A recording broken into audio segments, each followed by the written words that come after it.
டிரைவிங்கை பொறுத்த வரைக்கும் நம்ம விட்டு கொடுப்பவர் கெட்டு போவதில்லை. அது ரொம்ப முக்கியம் உங்களுக்கு. டிரைவிங்கை பொறுத்த வரைக்கும் நம்ம என்ன நினைப்போம், அவர் அங்கே தானே இருக்கிறாரு, நம்ம வந்து பாஞ்சிடலாம், பறந்து போயிடலாம் அப்படின்னு நினைக்கக்கூடாது. அங்கேருந்து ஒருத்தர் உள்ள ரோடு கிராஸ் பண்ணுறாரு அப்படின்னு தெரிஞ்சாலே நீங்கள் என்ன பண்ணணும், ஸ்லோ பண்ணி சார் நீங்கள் நல்லபடியாக சேஃபாக போயிட்டு வாங்க, வீட்டுக்கு போய் ரீச் ஆன பிறகு சொல்லுங்கள். புரியுதா மேடம் உங்களுக்கு?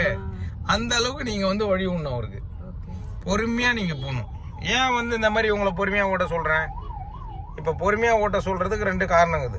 ஒரு காரணம் என்ன தெரியுங்களா, இப்போ அவரோட திங்கிங் வந்து நம்ம ஸ்பீடாக போயிடணுன்றது அவர் மைண்டில் இருக்கும். நீங்களும் அதே திங்கிங்கில் இருந்தால் என்ன வருது? புரிஞ்சுதா மேடம் உங்களுக்கு? அவரும் ஸ்பீடாக போயிடணும்னு நினைப்பாரு, நீங்களும் ஸ்பீடாக போயிடணும்னு நினச்சா எப்படி 2 பேரும் ஒரே டைமில் ஸ்பீடாக போவீங்க? யாராவது ஒருத்தர் ஸ்லோ பண்ணால் தானே போக முடியும்.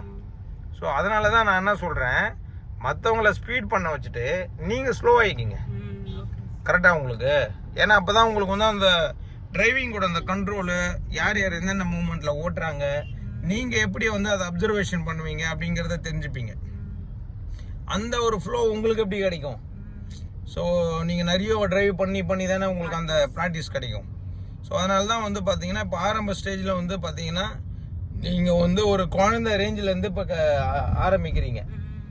ஸோ அப்போ என்ன, உங்களுக்கு கொஞ்சம் கொஞ்சமாக தான் நீங்கள் வந்து ஏபிள் டு ரெடி. நம்ம யார் யார் என்னென்ன பண்ணுறாங்க, எப்படி நம்ம மேனேஜ் பண்ணி ஓட்டணும், அதேமாதிரி கண்ட்ரோல் எப்படி வந்து வச்சுக்கணும். இன்னொரு பாயிண்ட் ஆஃப் வியூ என்ன அப்படின்னா, இப்போ நமக்கு தெரியாது. ஏன்னா இப்போ இந்த ஒரு டிராஃபிக்கில் ஓட்டும் போதோ ஒரு நேரோ ஸ்ட்ரீட்டில் நீங்கள் ஓட்டும் போதோ உங்களுக்கு அனுபவம் இருக்காது. திடீர்னு ஒருத்தர் குறுக்கில் வருவார். அந்நேரம் பார்த்து நீங்களும் வந்து வேகமாக போயிட்டு, சார் இல்லை எனக்கு தான் அந்த வாய்ப்பு இருந்தது, அவர் வந்து பறந்து வந்துட்டார், தப்பு அவர் மேலே தான் அப்படின்லாம் நம்ம வந்து பேச முடியாது. காரணம் என்னென்னா, இங்கே தப்பு யார் மேலேன்றது முக்கியம் கிடையாது. யாரும் ஒருத்தர் டச் பண்ணாமல் ஓட்டுறதுன்றது தான் முக்கியம். சேஃப்டி தான் இம்பார்ட்டன்ட். ஸோ அதனால் வந்து நீங்கள் அதெல்லாம் வந்து மைண்ட் செட் பண்ணிக்கணும். ஓகேங்களா? இது ரொம்ப முக்கியம் உங்களுக்கு டிரைவிங்கை பொறுத்த வரைக்கும். அதோட முக்கியமான விஷயம் வந்து நான் சொன்னேன் பாருங்கள்,